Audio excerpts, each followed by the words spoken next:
మందకృష్ణ మాదిగా ఒక్కడు ఆయనకి ఎన్ని ఇబ్బందులు వచ్చినా కేటగరైజేషన్ మొదలుపెట్టిండు 35 ఏళ్ల క్రితం సాధించినా లేదా?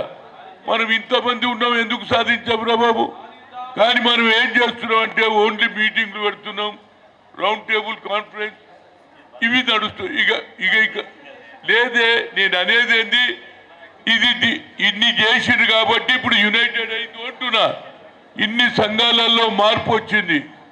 అదే మొదలు 1990లో రాజీవ్ గాంధీ గారు ఢిల్లీలో ఏఐసి సెక్రటరీగా, అదేవిధంగా ఉన్న రోజులలో నేను పిసిసి ప్రెసిడెంట్ అయినా తెలుసు. ఆయన చేసిండే కాదు, మనకంటే ముందు అగ్రకులాలలో ఆలోచన వచ్చింది. ఆంధ్రప్రదేశ్లో ఒక బీసీ ముఖ్యమంత్రిని చెయ్యాలని ఆనాడు ఆలోచన చేశాడు. చేసిండా లేదా?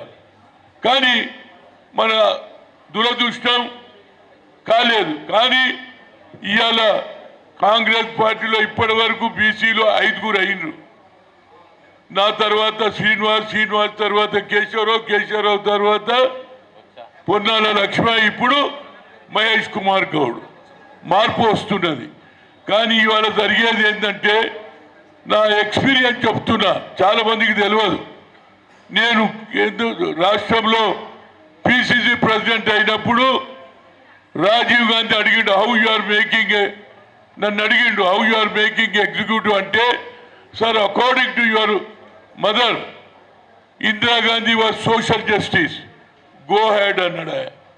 అప్పుడు 23 జిల్లాలు ఉంటే నాకంటే ముందు 23 జిల్లాలలో 5 వదిలేస్తున్నారు. 2 బీసీలు, 2 ఎస్సీలు, 1 ఎస్సీ మైనార్టీ. ఇంతకు తప్పితే ఏది లేదు. అప్పుడు ఆయన ఇచ్చిన ధైర్యాన్ని బట్టి 23 జిల్లాలు ఉంటే 12 జిల్లాలలో అధ్యక్షులను చేసిన. ఆనాడు ఇంత ఊపు లేదు. ఇవాళ ఉన్న ఊపు ఉంటే ఎన్నోడు 5 ముఖ్యమంత్రి. ఈ ఊపు జబర్దస్త్ ఉన్నది. దీంతో పాటు నాకు సాధించేది ఏంటంటే, నేను ఢిల్లీలో 11 ఏళ్ళు కొట్లాడిన. IIT, IIM, all India institute of medical సైన్సెస్లో రిజర్వేషన్ లేదని సుప్రీంకోర్టు కొట్టేసింది. ఇవాళ మనది ఎట్లయితే హైకోర్టు కొట్టేస్తుంది, రేపు కూడా కొట్టేస్తుంది నాకు తెలుసు. అది కూడా సుప్రీంకోర్టు కూడా కొట్టేసినప్పుడు నాకు ఒక ఆలోచన వచ్చింది. ఏమిట్రా, we are coming from the local language, Telugu, Malayalam, Oriya, but talent is not anybody's property, God has given అని ఆనాడు ఉన్నటువంటి అర్జున్ సింగ్ హెచ్ఆర్డి మినిస్టర్ తీసుకొని పోయినా. Sonia Gandhi, madam you are a UPA chairperson, but injustice are going, highest population is BCs are there. ఏం చేయాలన్నా, ma'am talent ఎవరు అయ్యే సొత్తు కాదు, మాకు కూడా అవకాశం ఇవ్వాలి. అందరు ఇంగ్లీష్లో చదవలే, కానీ తెలుగు, మలయాళం ఉన్నది, కానీ టాలెంట్ ఉన్నది మాకు కూడా. అంటే ఏం చేయాలంటే, వై డోంట్ ఇప్పుడు, ఎందుకంటే ఆల్టర్నేట్ సుప్రీంకోర్టు తర్వాత పార్లమెంటే. ఆనాడు ఉన్న డాక్టర్ మన్మోహన్ సింగ్ చెప్తే, ఆనాడు ఉన్నటువంటి లల్లు ప్రసాద్ యాదవ్, అంతేకాకుండా మమతా బెనర్జీ, అందరు కూడా, మాయావతి, అందరు సపోర్ట్ చేసిండ్రు. బిల్లు పాస్ అయింది. ఆ తర్వాత నేను ఉన్నాడు బెంగళూరుకి వెళ్ళి వస్తున్నా, మొగలు ఇద్దరు వచ్చి కాలు మొక్కిండ్రు. అని, no sir, you have forgotten, but your sake I'm getting in IIT ఇంజనీర్గా 1,20,000 జీతంతో వస్తుందన్న. అంటే పని అయినాక కొందరు మర్చిపోతారు. అంటే నా ఉద్దేశం లేదంటే, రిజర్వేషన్ ఇవ్వడం వల్ల మన పిల్లలు డాక్టర్లు అవుతున్నారు, ఇంజనీర్లు అవుతున్నారు. ఇవాళ సమయం ఆసన్నమైంది. మా మందకృష్ణ మాదిగా ఎన్నేళ్ల నుంచి కొట్లాడినా, ఈయనకు కూడా ఎంతమంది కౌంటర్లు పెట్టినా లేదా, రోజు ఒకరిని తయారు చేసిండు. అయినా నువ్వు మొండి ఇదే, రోజు ఒకరిని కొత్త తయారు చేసేది. బట్టి విక్రమార్క కొట్లాడిండు, సాధించిండు. దాన్ని ఇలా ఏది సుప్రీంకోర్టు కూడా ఫేవర్ చేసింది. దాన్ని కాంగ్రెస్ పార్టీ, రాహుల్ గాంధీ, మల్లికార్జున్ ఖర్గే గారు, సోనియా గాంధీ ఒప్పుకున్నారా లేదా కేటగరైజేషన్. అదేవిధంగా ఇవాళ ఒకటి చెప్తా.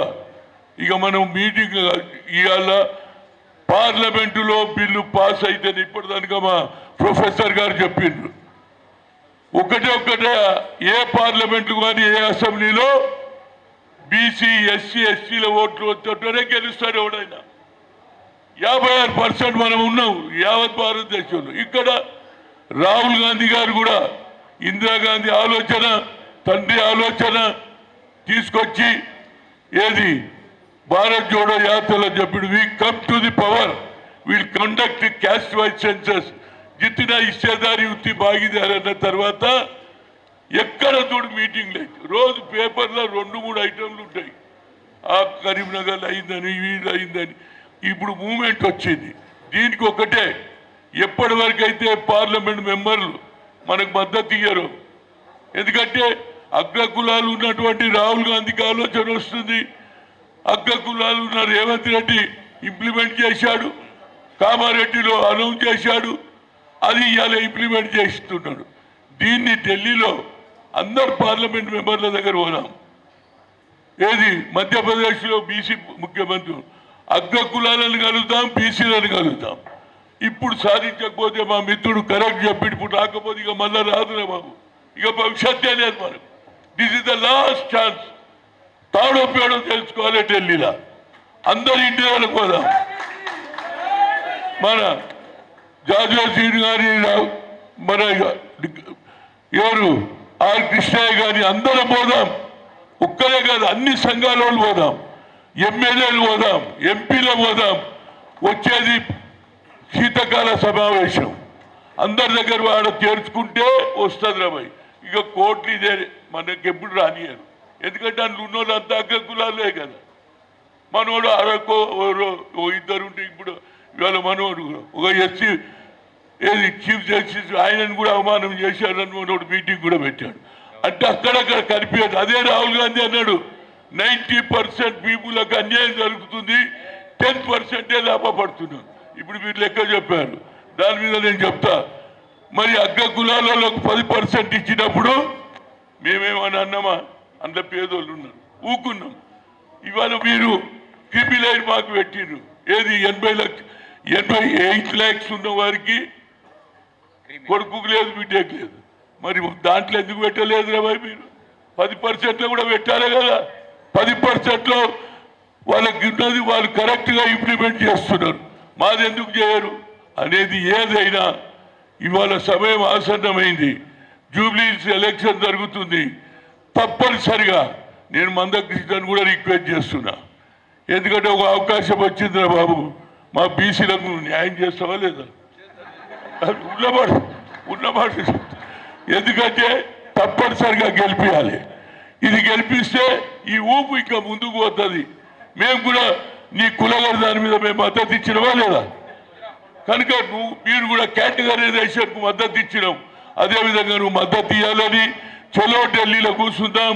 తప్పనిసరిగా రాష్ట్ర ముఖ్యమంత్రి ఢిల్లీలో ఏం చేసిండు, దాంతోపాటు ఆల్ పార్టీ ఒకటే రిక్వెస్ట్ ముఖ్యమంత్రిని కోరుతున్నా, పోయే ముందు ఇది కాగానే ఎలక్షన్ కాగానే అన్ని పార్టీలను పిలుద్దాం. ఆల్ పార్టీ మీ సజెషన్ ఇవ్వాలి. ఇది కాకపోతే దేశంలో ఎవరు చేయలే, రేవంత్ రెడ్డి తెలంగాణలో చేసిండు. ఒక మంచి పేరు వచ్చింది. ఇంకో అడుగు ముందుకేసి అన్ని పార్టీలను పిలువు. న్యాయమైన కోరిక. తప్పనిసరిగా అన్ని పార్టీలను పిలిచి మహేష్ కుమార్ గౌడ్ అధ్యక్షతలో పిలిచి మీ అందరితో మాట్లాడతాం. ఈ స్పీడు, ఎందుకంటే మనం జర కలిసి ఉన్నామంటే మనోళ్ళే పంచాయతీ పెడతారే. వడ్లైన అడ్వాన్ పోతే కుమారోళ్ళని ఎంకరేజ్ చేస్తారు. కనుక ఈ చక్కర్లో రావద్దురా బాబు. ఆనాడు ఉన్నటువంటి మూమెంట్ ఇవాళ ఉన్నది ఉంటే ముఖ్యమంత్రి అయిపోదు. ఇప్పుడెందుకు ఎవడన్నా రాని ఫుట్బాల్ ప్లేయర్ గోల్ కొట్టే ఛాన్స్ చూడాలి. ఏమై ఒక్కడు కొడతాడు రా భయ్. క్రికెట్ అంటే ఒక్కడు సెంచరీ కొడితే గెలిచిపోతాం. ఈడ ఒక్కడు కొట్టలేదు. ఎవరికి ఛాన్స్ ఉంటాడు కొడదాం, అది ముందు. ఇప్పుడు ఆ పంచాయతీ వద్దు. ఇప్పుడు మనం కేవలం రేపు ఢిల్లీ పోవాలి, అందరు ఎంపీలు ఇళ్ళకి పోదాం, అందరు ముఖ్యమంత్రులను కలుగుతాం. అదేవిధంగా రేపు జరిగే 11వ తేదీన జరిగే జూబ్లీహిల్స్ ఎలక్షన్లో అందరం కూడా పిలిచినా పిలవలేదు అనకుండా అందరు గెలిపించాలని కోరుతూ మరొకసారి మా పద్మశ్రీ వచ్చినందుకు నాకు ధన్యవాదాలు. Right, thank you.